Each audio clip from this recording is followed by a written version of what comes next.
Bonjour à tous, alors aujourd'hui petite vidéo toute simple pour répondre à une question qui revient assez régulièrement, c'est pourquoi est-ce que je fais mes tenons à la scie à format ou à la panneauteuse plutôt qu'à la toupie.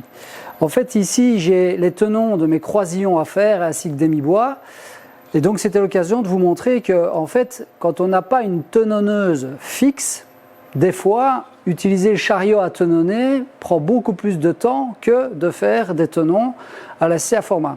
À la scie à format, j'ai deux réglages à faire. Un réglage de profondeur, donc de la profondeur de mon tenon, et un réglage de hauteur de ma lame. Une fois que ça c'est fait, je suis parti, je fais mes coupes. Si j'ai 2 tenons, 4 tenons, 6 tenons, 10 tenons à faire, ça me prend 5 minutes, vous allez le voir. Cette vidéo va durer le temps exact que j'ai mis pour faire ces 4 tenons. D'accord ? Ce temps-là, c'est uniquement le temps qu'il me faut pour sortir mon chariot, le positionner, l'ajuster et le pointer. Donc voilà pourquoi est-ce que généralement je fais mes tenons à la scie à format quand j'ai une série de moins de 24 tenons. Au-delà de 24 tenons, je passe automatiquement à la toupie où je vais mettre mon chariot à tenonner et faire mes tenons. Voilà, tout simplement. Ça me permet aussi de vous montrer comment on les fait d'une manière précise et ce à quoi il faut veiller. Ok ?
Donc comme vous avez pu voir, rien de bien dingue, je vous ai juste montré, j'ai mis les titres de ce que je faisais. Par contre, ce à quoi il faut vraiment faire attention, et là j'insiste et je vous montre maintenant, c'est qu'en effet, il faut laisser un léger, et écoutez le bruit, vous voyez, ça ne tient même pas.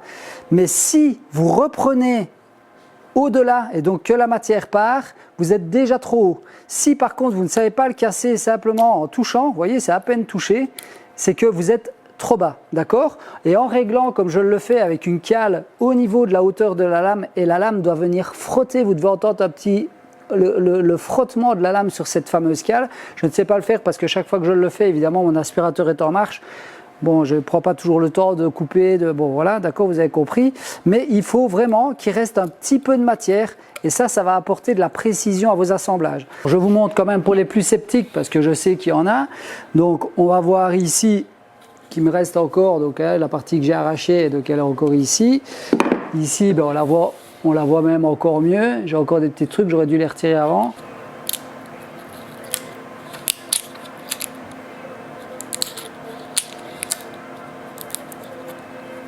Enfin, ne pas les retirer avant. Et vous allez voir donc que ça s'emboîte parfaitement dans ma rainure ici. Vous voyez? Voilà. Donc le tenon doit aller plus loin évidemment, mais on voit bien qu'il rentre parfaitement dedans.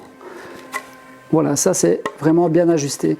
Donc si vous reprenez toute la matière, vous êtes déjà légèrement trop haut et vous allez avoir un assemblage trop lâche. Donc il faut vraiment avoir cette petite bavure là, comme je vous ai montré, qui reste et qui permet donc justement d'avoir un ajustement parfait. Voilà.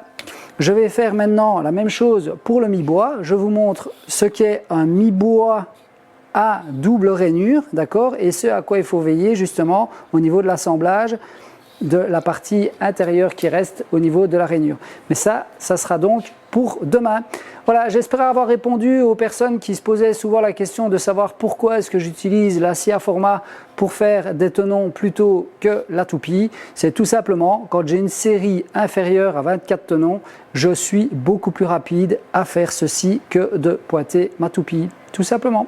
Voilà, je vous souhaite une bonne soirée et vous dis donc à bientôt pour de nouvelles aventures. Salut, salut!